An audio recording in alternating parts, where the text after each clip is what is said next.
disqualification, ikarampatang parusa ito ng permanent disqualification from office, bukod pa sa posibilidad ng pagkakakulong mula 1 taon hanggang 6 na taon. Kaya napakaseryoso nito. Siyempre, bukod sa final namin sa COMELEC, nagsampa rin kami ng reklamo sa Ombudsman. Ito naman ay hinggil sa perjury o pagsisinungaling sapagkat inaasahan natin lahat ng mga government employees and government officials na maging makatotohanan sa kondukta ng trabaho nila at kasama na rito yung proper filling out of forms tulad ng SOSE. Napaka-basic nito na dapat na makatotohanan sana yung ginagawa. Okay.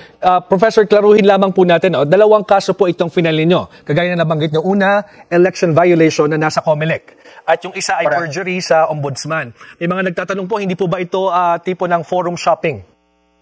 Magandang punto yan. Yun din yung tanong ko dati sa mga abogado sapagkat bilang kontradaya, dapat nakafocus lang kami sa COMELEC. Pero ang naging paliwanag naman sa amin, wala namang problema, hindi ito forum shopping sapagkat ang posibilidad ng forum shopping ay mangyayari lang kung parehong basis yung magiging filing sa 2 o 3 fora o korte o anumang ahensya ng gobyerno. Ulitin ko lang for the benefit of the listeners and viewers, George, ang final namin, perjury sa Ombudsman at violation of the Omnibus Election Code sa COMELEC. Bagamat yung mga facts ay almost the same, iba naman yung grounds sa perjury at sa violation of the Omnibus Election Code. So hindi ito matatawag na forum shopping.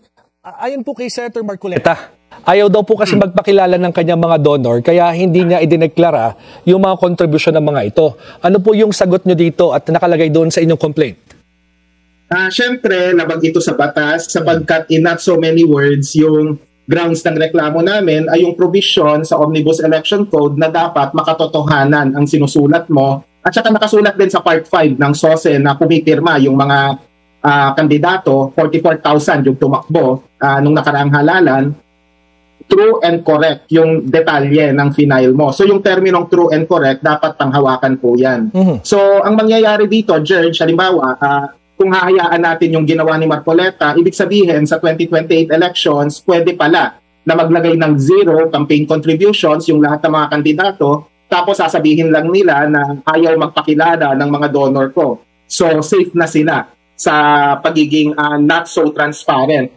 Kaya nga may SOSE para maging transparent tayo kung sino yung mga donor ng lahat ng mga kandidato. As election watchdog po at para sa benepisyo na rin ng ating mga manonood, ano po ba yung malinaw na hinihingi ng batas sa SOSE? At paano ito nilabag nung pagdedeklara ng 0 contributions allegedly nitong si Senator Marcoleta? Ang nakasulat po sa batas, dapat makatotohanan ang mga detalye na ilalagay. So, mismong si Marcoleta ang nagsabi sa isang media interview noong early November na ang mga donor niya ayaw magpakilala. In other words, may mga nag-donate sa kanya. Tapos yung termino na ginamit niya, napilitan siyang maglagay ng 0.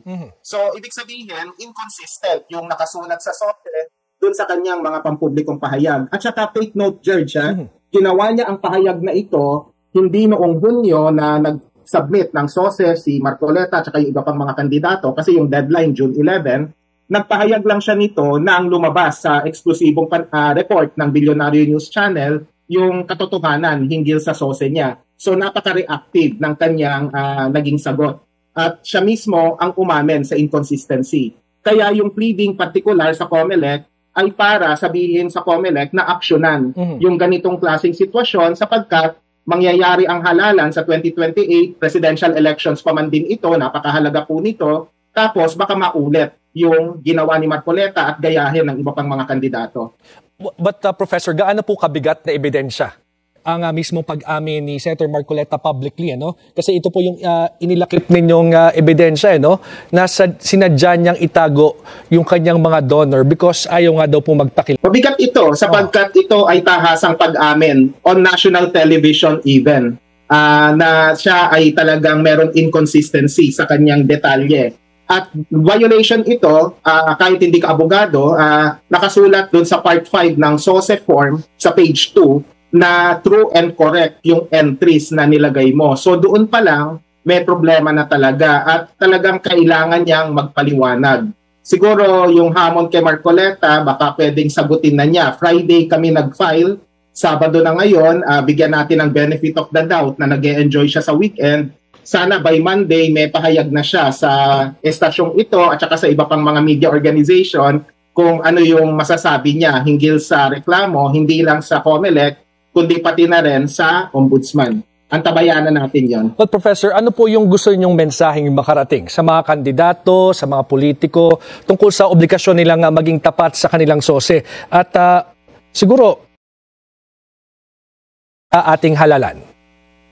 Yung unang punto natin dito, yung huling sinabi mo, ano ang implikasyon? Simple lang, baliwala ang SOSE para saan pag mag-fill out yung mga kandidato kung pwede naman palang zero yung campaign contributions na ilagay mo kasi ayaw magpakilala ng mga nag-donate sa'yo. Ano mo bilang kandidato, kung kakandidato ka talaga at seryoso, ito po yung mensahe natin.